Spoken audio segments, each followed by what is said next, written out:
नमस्कार, मैं हूं नीरज मेहर और आप देख रहे हैं पीके टाइम्स की खास रिपोर्ट। अगले महीने 5 राज्यों पश्चिम बंगाल, पांडुचेरी, असम, केरल और तमिलनाडु में चुनाव होने जा रहे हैं। विधानसभा चुनाव में इन 5 राज्यों की बात करें तो 4 राज्य ऐसे हैं जिन्होंने जीत के लिए अपने खजाने खोल दिए हैं, यानी कैश ट्रांसफ़र पर बड़ा दांव लगाया है। चारों राज्यों में महिलाओं के बैंक खातों में सीधे 24,500 करोड़ रुपए ट्रांसफ़र कर दिए हैं या कर रहे हैं। चुनावी वादा भी यही है कि सत्ता में आए तो ऐसे ही 5 साल तक पैसे खातों में जाते रहेंगे। तो क्या आप सोचते हैं कि अब चुनाव में जीत का सबसे बड़ा आधार या सबसे बड़ा फार्मूला कैश ट्रांसफ़र स्कीम ही होगा? ये तो उन राज्यों की बात है जिनमें चुनाव होने हैं, लेकिन देश के अधिकांश राज्य ऐसे ही है और सरकारें भी ऐसी ही है जहां इस तरह की स्कीम्स चलाई जा रही है और इस तरह की स्कीम्स के दम पर ही पार्टियां सत्ता में आई है। जो राजनीतिक पार्टियां कुछ सालों पहले तक इस तरह की स्कीम्स चलाने वाले राज्यों की मजाक उड़ाती थी, आज वे खुद इस तरह की स्कीम ला रही है। पेश है एक रिपोर्ट। सबसे पहले बताते हैं कि आपको किस राज्य में चर्चित स्कीम चल रही है और कौन कौन राज्य इन स्कीमों को चला रहे हैं। ऐसा कौन सा राज्य है जहां की स्कीमें पूरे देश भर में चर्चित है या उनका नाम लिया जाता है। तो सबसे पहले बात करते हैं मध्य प्रदेश की। मध्य प्रदेश में लाडली बहना योजना के तहत 131 करोड़ महिलाओं को 1250 रुपया प्रति माह दिया जाता है और इस स्कीम के आधार पर ही पिछली बार जो है मध्य प्रदेश में भाजपा की सरकार बनी और लाडली बहना जो योजना है उसकी तर्ज पर दूसरे राज्यों ने भी, चाहे वहाँ पर किसी भी पार्टी की सरकार रही, इसी तरह की स्कीम्स बनानी पड़ी। और कर्नाटक में 2023 की बात करें, गृह लक्ष्मी योजना, जहाँ 2,000 रुपये प्रति माह, वहाँ 1250, यहाँ 2,000 रुपये प्रति माह जो महिलाओं को मिलता है। कांग्रेस को इस स्कीम ने जीत दिलाई। ओडिशा की बात करें तो 2024 में सुभद्रा योजना ने भाजपा को पहली बार सत्ता के दर्शन कराए, यानी कि जो भारतीय जनता पार्टी और पार्टी के नेता इस तरह की स्कीम्स को बहुत ज़्यादा निंदा करते थे, मजाक उड़ाते थे और खैरात की संज्ञा देते थे, लेकिन अब उसी भाजपा को अपनी सत्ता लाने के लिए कई प्रदेशों में इस तरह की लोक लुभावनी स्कीमें लागू करनी पड़ी है। महाराष्ट्र की बात करें तो 2024 में लाडली बहन योजना, इसमें 1,500 रुपये प्रति माह महिलाओं को दिया जाता है। महिला वोट बैंक बड़ा आधार है। झारखंड में भी 2025 में मैया सम्मान योजना का चुनावी असर रहा। हेमंत सोरेन की वापसी हुई। भाई, आधी आबादी को जब आप उनके खाते में सीधे ही कहीं पर 2,000, कहीं पर 1,500, कहीं पर 1,200 रुपये ट्रांसफ़र करोगे तो जाहिर सी बात है भैया, बहना जो है ना राखी तो बांधती है, राखी के साथ में वो अपने दस्तूर का भी कर्ज अदा करती है और वोट के रूप में कर्ज अदा करती है और फिर उन पार्टियों की सत्ता में वापसी होती है। राजस्थान भी इससे अछूता नहीं है, दिल्ली भी नहीं है, क्योंकि राजस्थान में गहलोत सरकार ने इस तरह की स्कीम लागू की, दिल्ली में आम आदमी पार्टी की सरकार ने लागू की।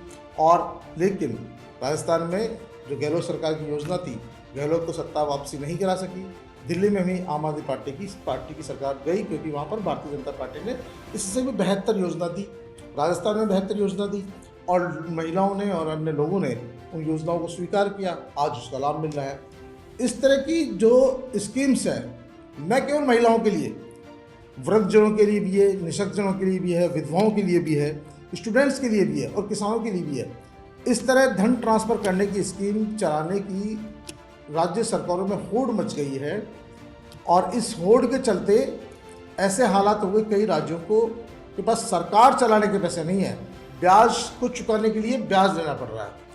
सरकारी कर्मचारियों की तनख्वाह चुकाने के लिए ब्याज पर ब्याज लेना पड़ रहा है, लेकिन उन्हें स्कीम चलानी है, सत्ता में आना है और खैरात बांटनी है और वो इस तरह से कभी महिलाओं के नाम पे, कभी वृद्धों के नाम पे, कभी स्टूडेंट्स के नाम पे, कभी किसान के नाम पे इस तरह की स्कीम चला कर सत्ता में आ रहे हैं। तो अब सबसे पहले बात करेंगे तमिलनाडु की, जहाँ चुनाव होने हैं। डीएमके की सरकार है, 2 2,000 रुपये स्पेशल समर पैकेज के नाम से महिलाओं के खाते में डाल दिए हैं। यानी तमिलनाडु में चुनाव है और 2,000 रुपये महिलाओं के खाते में डाल दिए हैं। तमिलनाडु में 2 करोड़ यानी 2 अरब 22 करोड़ राशन कार्ड धारकों को मुफ्त फ्रिज, यानी कि देखिए आप, फ्रिज, एजुकेशन लोन वेवर और 3 साल तक गैस सिलेंडर मुफ्त देने की बात कही गई है। अब आप सोचिए 3 साल तक गैस सिलेंडर मुफ्त मिलेगा, 2,000 रुपये महीने मिलेंगे और गैस सिलेंडर उनको दिया जा रहा है, फ्रिज दिया जा रहा है, तो भाई लोग तो मुफ्तखोरी के चक्कर में वोट क्यों नहीं देंगे। केरल में कल्याण पेंशन स्कीम में अब तक 62 लाख लोग इसका फ़ायदा उठा चुके हैं। पेंशन भी 600 रुपये से बढ़ाकर 2,000 रुपये, यानी 600 रुपये से पेंशन बढ़ाकर सीधे 2,000 रुपये कर दी गई है।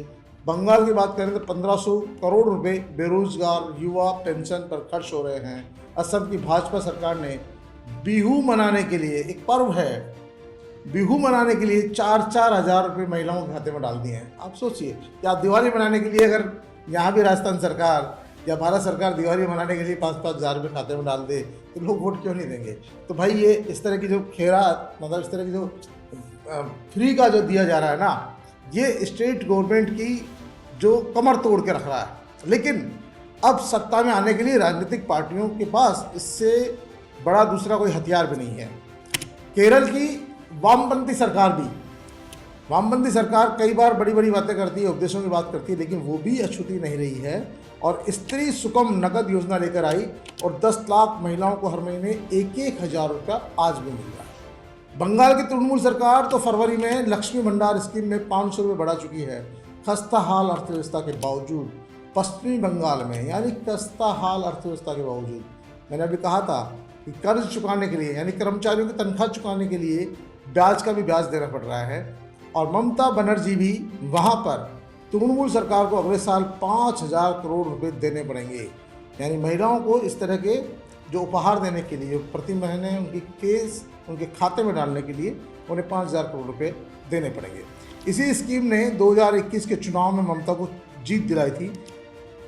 चारों राज्यों में सभी योजना की लाभार्थी महिलाओं की संख्या 4 करोड़ लगभग 10 लाख है, जब कुल वोटर्स 17 करोड़ 89 लाख है। यानी इनमें से नगद स्कीम की कुल लाभार्थी 23% है। अब 15 राज्य इसी तरह की, यानी कि लोग कह रहे हैं जिनमें चुनाव है वहाँ तो चलो घोषणा करेंगे लोग नहीं, क्योंकि सत्ता में आना है, लेकिन जिन राज्यों में चुनाव हो चुके हैं वहाँ भी इस तरह की महिलाओं को नगद राशि देने की योजनाएं खूब चल रही है। बीते 5 सालों में, यानी पिछले 5 सालों की बात करें तो चुनाव का ट्रेंड देखें तो पता चला कि महिलाओं का केस ट्रांसफ़र देने वाले राज्यों की संख्या 1 से बढ़कर 15 हो गई है।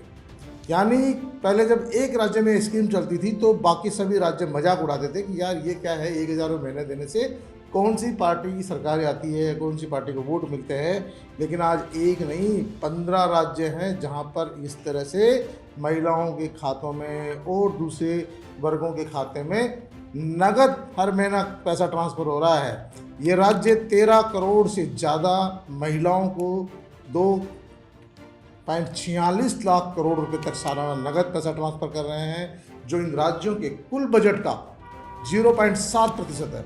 यानी कि किसी भी स्टेट का लगभग 0.7% तो सिर्फ इस तरह की स्कीम्स पर खर्च हो रहा है, जहां पर आपको मतदाता के खाते में 2,000, 1,000, 1,500 रुपये ट्रांसफ़र करने हैं। झारखंड जैसा राज्य अपने ग्रामीण विकास के कुल बजट का 81% हिस्सा महिलाओं को कैश ट्रांसफ़र में दे रहा है।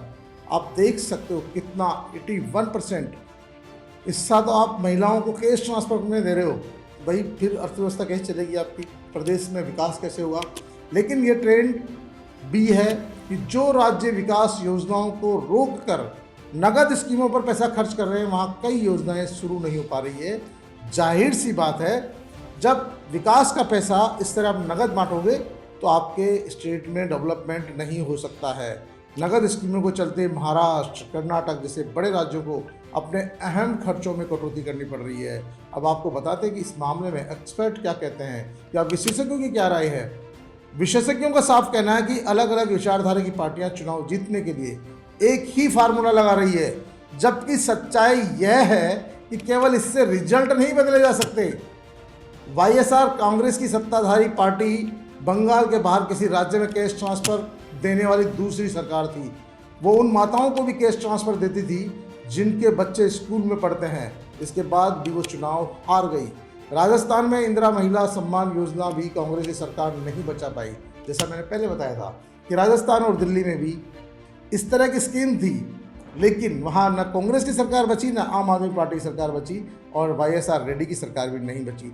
तो कई बार ऐसा भी होता है कि जब लगता है लोगों को कि कहीं न कहीं हमारे आत्मसम्मान के साथ खिलवाड़ हो रहा है, तो इस तरह नगद पैसा बांटने से भी सरकारें नहीं बचती है। लेकिन अब राजनीतिक पार्टियों में इस तरह की नगद पैसा ट्रांसफ़र करने की स्कीम चलाने की होड़ मच गई है। जब राजनीतिक पार्टियों का घोषणा पत्र तैयार होता है, तब घोषणा पत्र में इसी तरह का फ्री का क्या क्या दिया जा सकता है, वही सबसे बड़ा एजेंडा होता है। महिलाओं को कितना दिया जाएगा, SC/ST को कितना दिया जाएगा, अल्पसंख्यकों को कितना दिया जाएगा, OBC को कितना दिया जाएगा, EWS को कितना दिया जाएगा, दिव्यांग को कितना दिया जाएगा, और तमाम चीज़ों के लिए पहले बंदरबांट होनी, उसके बाद डेवलपमेंट की बात आती है। लास्ट में शिक्षा पे क्या खर्च होना है, एजुकेशन पे क्या खर्च होना है, अर्थव्यवस्था कैसे चलानी है, इससे किसी को कोई लेना देना नहीं। प्रदेश कर्ज में डूबे तो डूबे, क्योंकि अगली सरकार आएगी वो जाने, और यही वो जाने के चक्कर में आज हिंदुस्तान के अधिकांश स्टेट जो है, सरकारें जो है, राज्य सरकारें, वो घाटे का सौदा बन गई है।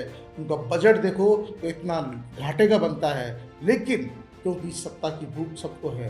राजनीतिक पार्टियां, राजनेता बड़ी बड़ी बातें तो करते हैं, लेकिन सत्ता हासिल करने के लिए वो इसी तरह की स्कीम का सहारा लेते हैं। तो PK टाइम्स में आज के लिए इतना ही।